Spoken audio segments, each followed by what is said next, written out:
மதச்சார்பின்மையை பேணி காத்தவர் முன்னாள் பிரதமர் வாஜ்பாய் என முதலமைச்சர் மு.க.ஸ்டாலின் புகழாரம் சூட்டியிருக்கிறார். மற்றொரு முக்கிய செய்தியாக பார்த்து வருகிறோம்.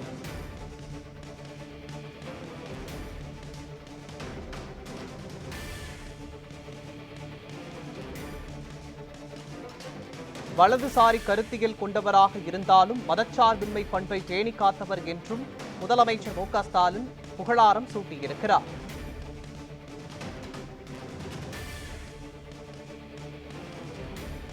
வாஜ்பாயின் 100வது பிறந்த நாளில் தமிழ்நாட்டின் மீது அவர் கொண்டிருந்த நட்புறவை நினைவு கூர்கிறோம் என்று முதலமைச்சர் மு.க.ஸ்டாலின் தனது சமூக வலைதள பக்கத்தில் தெரிவித்திருக்கிறார். முக்கிய செய்தியாக பார்த்து வருகிறோம். வாஜ்பாயின் 100வது பிறந்த நாளில் தமிழ்நாட்டின் மீது அவர் கொண்டிருந்த நட்புறவை நினைவு கூறுகிறோம் என்று தமிழக முதலமைச்சர் மு.க.ஸ்டாலின் தெரிவித்திருக்கிறார்.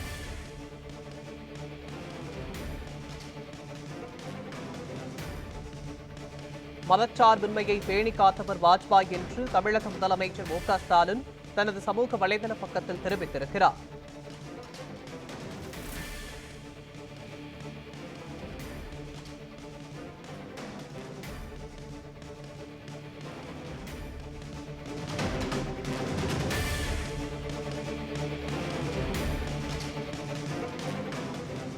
மற்றொரு முக்கிய செய்தி, டங்ஸ்டன் விவகாரத்தில் திமுக அரசின் பொய்கள், நாடகங்கள் வெட்ட வெளிச்சமாகி உள்ளது என்று எதிர்க்கட்சித் தலைவர் எடப்பாடி பழனிசாமி தெரிவித்திருக்கிறார். இது தொடர்பான விவரங்களை வழங்குவதற்காக நமது செய்தியாளர் லட்சுமணன் இணைப்பில் இணைக்கிறார். லட்சுமணன், டங்ஸ்டன் விவகாரத்தில் திமுக அரசின் பொய்கள், நாடகங்கள் வெட்ட வெளிச்சமாகி உள்ளது என்று எதிர்க்கட்சித் தலைவர் எடப்பாடி பழனிசாமி தெரிவித்திருக்கிறார். இது தொடர்பான விவரங்களை பதிவு பண்ணுங்க. கண்டிப்பாக மோகன், இந்த டங்ஸ்டன் விவகாரத்தை பொறுத்தவரையிலே தற்போது பொதுமக்கள் அதிகமாக பாதிக்கப்படுகிறார்கள். மேலும் இதனால் பல்வேறு பிரச்சனைகள் ஏற்படக்கூடும் என அந்த திட்டத்தை கைவிடுமாறு ஒன்றிய அரசுக்கு திமுக அரசு பல்வேறு கோரிக்கைகளை முன்வைத்து அதனை கண்டனங்களையும் தெரிவித்து வருகிறது. அதன் தொடர்ச்சியாக பார்த்தோம் என்றால் தற்பொழுது இந்த டங்ஸ்டன் விவகாரம் தொடர்பாக மத்திய அரசு வெளியிட்டுள்ள இந்த விடியா திமுக அரசின் பொய்கள், நாடகங்கள் மொத்தமாக வெளிச்சமாகி உள்ளதாக அதிமுகவின் பொதுச்செயலர் எடப்பாடி பழனிசாமி தற்போது ஒரு அறிக்கையானது வெளியிடப்பட்டிருக்கிறார். குறிப்பாக அதில் பார்த்தோம் என்றால் 3/10/2023 அன்று திமுக அரசின் நீர்வளத்துறை அமைச்சர் எழுதிய கடிதத்தில் டங்ஸ்டன் சுரங்கம் அமைக்க எதிர்ப்பு தெரிவிக்காமல் மாறாக டங்ஸ்டன் சுரங்கம் அமைக்க ஏலம் விடும் உரிமை மாநில அரசுக்கே வழங்க வேண்டும் என கோரிக்கையை மத்திய அரசு அம்பலப்படுத்தி இருக்கிறது. மேலும் பிப்ரவரி மாதம் மத்திய அரசுக்கு நாயக்கான்பட்டி சுரங்கத்திற்கான நில தரவுகளை அளித்த திமுக அரசு ஏலம் நடத்திய எவ்வித எதிர்ப்பையும் பதிவு செய்யவில்லை எனவும் மத்திய அரசு தெளிவுபடுத்தியிருப்பதாகவும், மேலும் 2024 பிப்ரவரியில் டங்ஸ்டன் சுரங்கம் அமைக்க ஏலம் தொடங்கியது.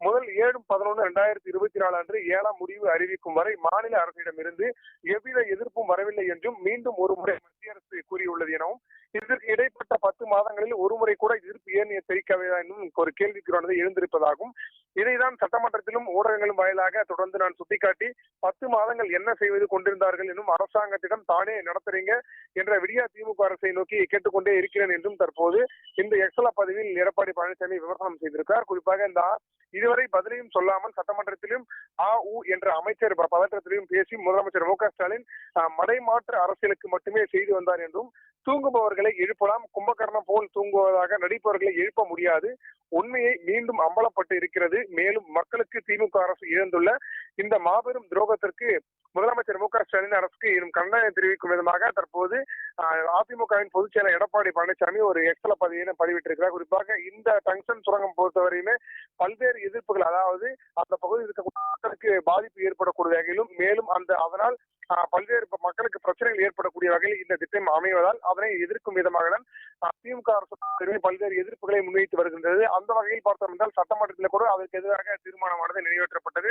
அதன் தொடர்ச்சியாக ஒன்றிய அரசு இந்த திட்டத்தை செயல்படுத்திய தீர்வும், மேலும் அதற்கான நடவடிக்கைகள் தொடர்ந்து எடுக்கப்படும் எனவும் தெரிவிக்கப்பட்டிருந்த நிலையில், மேலும் ஒன்றிய சார்பாக இந்த திட்டத்தின் மூலம் மக்களுக்கு அதிக பயனடைவார்கள், மேலும் வேலைவாய்ப்பு அதிகரிக்கக்கூடும், மேலும் பல்வேறு நடவடிக்கைகள் எடுக்கப்பட்டு வந்தாலுமே இதனை தமிழக அரசு எதிர்த்து வரும் நிலையில் தற்போது இந்த எக்ஸல பதிவானது பொதுச் செயலர் எடப்பாடி பழனிசாமி தற்போது இந்த அறிக்கை மூலம் தெரிவித்தார் என்பதும் குறிப்பிடத்தக்கது. விவரங்களுக்கு நன்றி லட்சுமணன்.